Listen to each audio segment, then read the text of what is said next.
Here we go. And action. We're currently on the set of Wednesday Season 2 in Dublin. We are in Ashford Studios. We're shooting a ball scene. The theme has a Venetian backdrop, so we have the chance to wear our party outfits. Very good. Okay, cut there. Reset, guys, reset. We haven't made it very far yet, but we are shooting the opening of the gala. Steve Buscemi just came in looking like a complete idiot on the gondola. He's got the most ridiculous purple floral outfit. Tim Burton has been calling him George Washington all day. The entire Addams family's together. Everyone's wearing dresses as big as a table. We're having to block out the scenes to make sure we're not bumping into one another. It's quite fun, actually. Take 2 steps forward. The gala that we're doing now, we talked about it when we first started because that was one of the biggest things, there's going to be an 18th century Gothic ball. I think we first started talking about this look months ago. So to finally be in this place and be able to wear it and show it on screen and everything looks so beautiful with the lighting, it's just very gratifying. Actually, yesterday was the first time that we'd seen it all in the ballroom together, and it was quite a moment. We probably manufactured over, almost 1,000 pieces of clothing for this scene. So that's a lot of making and dyeing and aging and prepping fabrics. In the costume department, there's about 60 to now about 100 people, including the workroom, aged dyers, printers, costume standbys. This is sort of the workroom adjacent stuff. It's buttons, notions, linings, things like that. This is where we keep all the principal costumes here. So everything is lined up scene by scene, character by character. This, to me, as an actor, is one of my favorite places to be. It's the costume house. My mother was an amazing seamstress, she still is. And so I was brought up with fabric bolts hanging around the house and walking on the shag 70s carpet with needles and pins. This was basically a shed when we arrived. We've had to put windows in, we put lights in. This is typical of what happens on these kind of projects. We don't have permanent spaces. We come in and inhabit a place and make it ours. So we have our cutting tables, our machines, and then we have this part that's the heart of it, really the workroom. Walking into the fitting room for the first time and seeing what they've come up with and the structures and shapes, and it's always really amazing to me that they could see something like a gala on a script and come up with something that's amazing and intricate and beautiful, yet not contradictory of the character and who she is. Variation, after you look around, so you look back. Here we go. Weaves, and then her, and then go. The old adage is that an actor is never an actor until the shoes are on. Wardrobe is so incredibly important to developing a character, and I do feel like even going back to the first season when we first tried everything on, the black, the white, the hair, the makeup, everything about it, it is kind of hard not to start sitting up with a straight posture, and you realize it looks kind of silly to move too much because you look too alive all of a sudden. So it definitely helped, especially when it comes down to the physicality, and a lot of it was the costume kind of telling me what to do, and I just followed.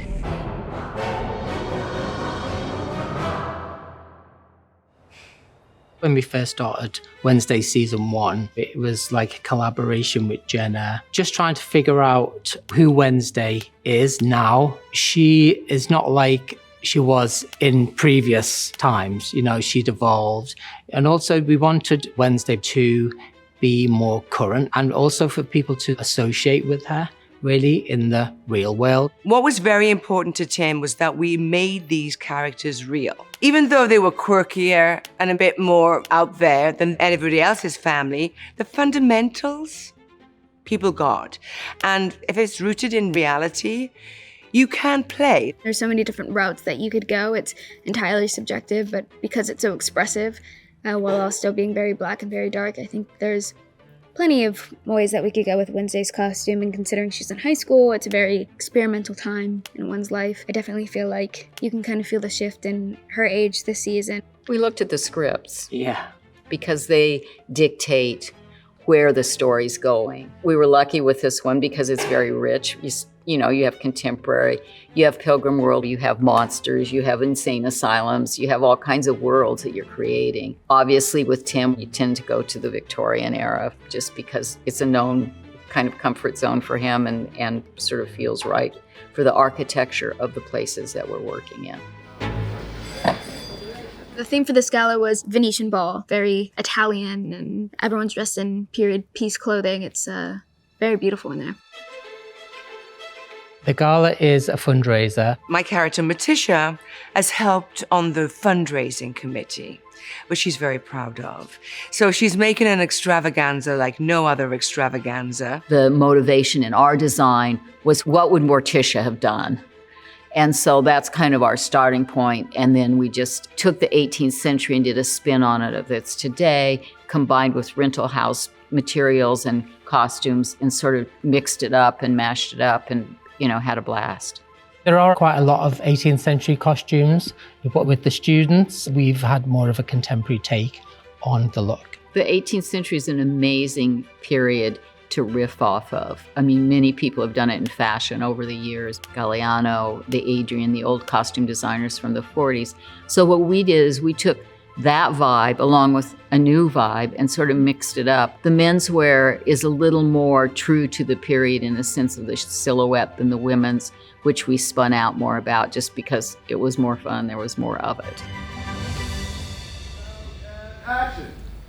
In the beginning, my first inspiration for costume was really Oscar Wilde, because she's, witty, she's droll, she has a sense of humor, but she's dry like Oscar Wilde. So I kind of did Oscar Wilde from here up, because it's almost like a men's tailored waistcoat from a certain period. And the shirt's kind of like a romantic shirt, but out of silk tulle. And then I realized that from the waist down, it needed to be a dress with some presence to be in the room with all the big costumes around it. Something that I really appreciate about Wednesday is I feel like she toes a great line of always being feminine, but there's something about her that occasionally is masculine. She balances androgyny pretty well. For her casual wear, this season, we tried to stay away from stripes and checks, even though that's what everybody expects Wednesday to be in. So we used different layers. Maybe we'd put a white t-shirt on with a sweater over the top so it creates its own pattern and texture. With a character like Wednesday, I think it's very easy to become monotonous with someone who's so deadpan and straight. And this season was really interesting because I'm wearing my school uniform a lot of the time, but some of my free time clothes are a bit more 90s. So we started off the season kind of in the summer, so I'm wearing a t-shirt at some point, things like that. It's a bit different from first season, which was a bit more structured silhouettes. Wednesday wears like quite a sporty look for Willow Hill. So one of the ideas was to have like a tracksuit that we could open up at the side, that you could have another pair of pants on. So it's just creating different layers so we can still have that monochromatic palette. When I first met with creative, I remember specifically saying, I want a modern twist to her, but retain the iconic look. This creation, for example, you have the classic Morticia dress. This fabric, when I found it, was in between each of these kind of things that look like a road to me, were diamond strips, which we hand removed. I didn't want the brightness of the diamantes in the middle of it. I thought it was way more interesting without them, and especially for Morticia. This is only one element of her gala dress. As you can see, this is an exterior panier, which basically in the olden days, this would be under the garment, which would create that Louis XV skirt. So it's a little saucy. She's showing her underwear on the exterior, but it has everything that Morticia would love. Sharp edges, bones. It looks painful to sit in, and it is, but what you do for art. I've got 3 different stockings on. I've got nude, I've got fishnet, I've got shorts, I've got a leotard, I've got the sheer shirt on, I've got a corset on that's locked in. The costume, I think I need at least a 40-minute heads up to put it on in the morning, which sounds crazy, but that is showbiz. It's not easy to carry this dress around for 15 hours a day, but that's the job, because without all this, it'd be a much harder job for me. I haven't got to say anything, and I can just walk into the room and anyone would go, oh, she's Morticia Adams. Colleen and Mark always ask me how I feel in the costumes, and I always feel great. And I feel great because their entire team, all their tailors, all the dressers, everybody looks and they kind of have a similar reaction, which makes me feel good and comfortable and confident. It's nice because there's such an incredible team here at the Wednesday set. When we did see it all together, it felt good. It felt like we'd all done a great job together, that it was really a great team effort. Yeah. I felt proud for us as a whole because it was a lot of work.